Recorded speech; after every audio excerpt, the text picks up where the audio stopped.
Subscribe कीजिए शोध India channel को और बेल आइकॉन पर क्लिक कीजिए फॉर लेटेस्ट अपडेट।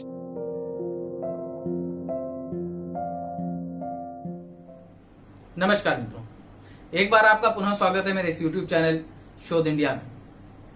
और यहाँ पर हम चर्चा करते हैं अलग अलग विषयों पर, भ्रांतियों पर या ऐसी चीजों पर जो भ्रांतियां, जो बातें हमारे बीच कहीं ना कहीं हमारे धर्म, सनातन धर्म को बदनाम करने के लिए या लोगों को मिसगाइड करने के लिए फैलाई गई हैं, उनका हम यहाँ निवारण करने का एक छोटा सा प्रयास करते हैं। और इस हफ्ते का जो हमारा ये वीडियो है, ये कुमार विश्वास जी पे कहीं ना कहीं निर्भर है। इस दौरान मेरे कई मित्रों ने कुमार विश्वास जी के कुछ वीडियोस मुझे भेजे।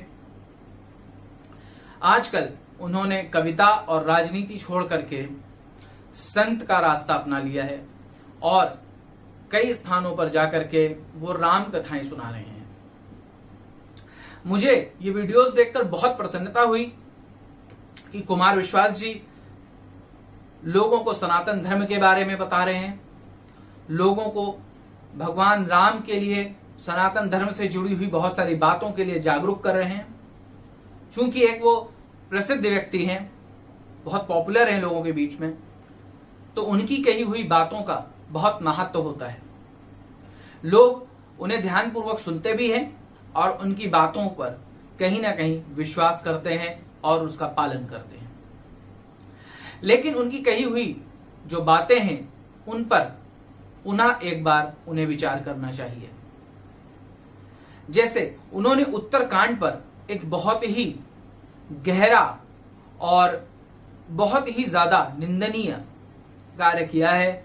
उन्होंने लोगों तक ये बात पहुंचाई कि उत्तरकांड कहीं ना कहीं गलत तरीके से पेश किया गया है या है ही नहीं। जब वो इतने प्रसिद्ध पद पर हैं, जब इतने प्रसिद्ध स्थान पर हैं, तो उन्हें अपनी कही हुई हर बात पर कहीं ना कहीं विचार करना चाहिए। और मेरा इस वीडियो के माध्यम से उनसे ये निवेदन है कि वो लोगों तक जो अपनी बात को पहुंचा रहे हैं उसकी गहनता से जानकारी करें।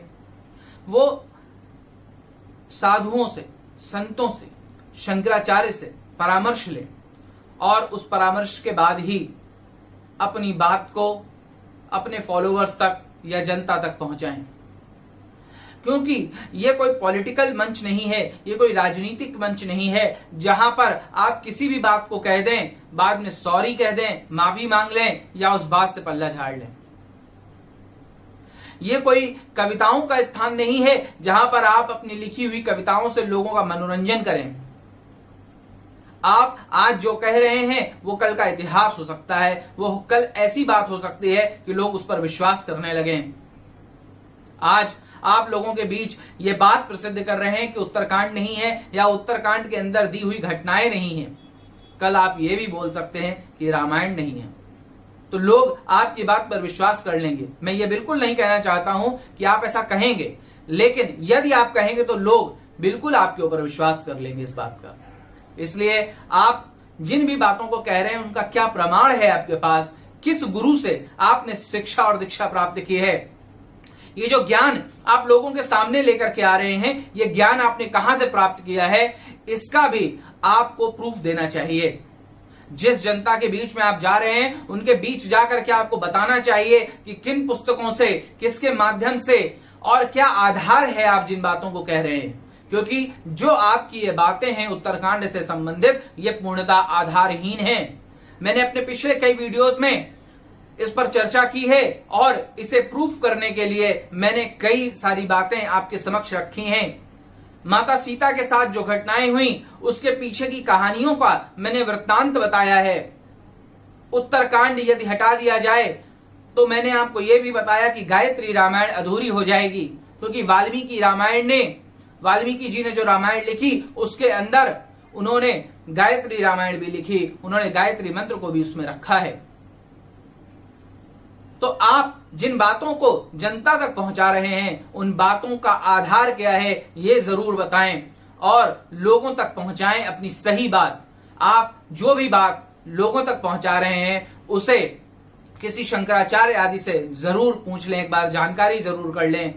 और या तो आप ऐसी कोई भी बात जनता तक ना पहुंचाएं, अपने फॉलोवर्स तक ना पहुंचाएं, जिससे गलत धारणा या गलत सोच लोगों तक पहुंच जाए। तो मेरा आपसे एक बार पुनः निवेदन है कि आप जो भी कहें सोच समझ के कहें। इसी के साथ मैं इस वीडियो को समाप्त करता हूं। नमस्कार।